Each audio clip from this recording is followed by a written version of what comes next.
காலை வணக்கம். இணைந்திருப்பது இலங்கையின் முதல்தர செய்தி வழங்குகிற நியூஸ் ஃபர்ஸ்டின் காலை நேர பிரதான செய்தி அறிக்கையுடன் கொழும்பில் அமைந்துள்ள நியூஸ் ஃபர்ஸ்டின் பிரதான கரையகத்திலிருந்து உங்களை சந்திக்கும் நான் ஜோடின் சிந்துஜன்.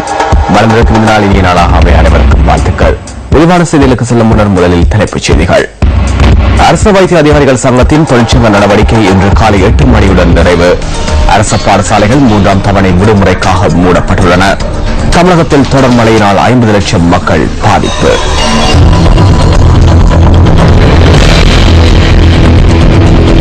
தொடர்ந்து விரிவான செய்திகள்.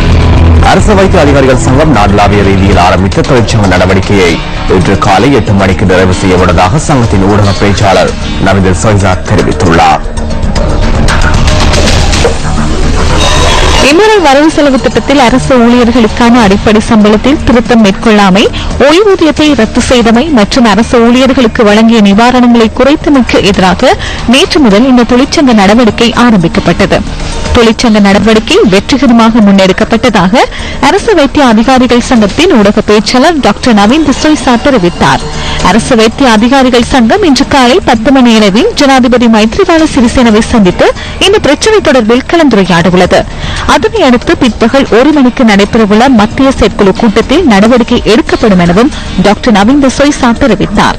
எவ்வாறாயினும் அரசு சேவையாளருக்கு வழங்கப்படும் வரப்பிரசாதங்களை குறைப்பதற்கு அரசாங்கம் நடவடிக்கை எடுக்கும் பட்சத்தில் அதற்கு எதிராக போராட்டம் நடத்துவதற்கு அரசு வைத்திய அதிகாரிகள் சங்கம் தயாராக உள்ளதென சங்கத்தின் ஊடக பேச்சாளர் குறிப்பிட்டார்.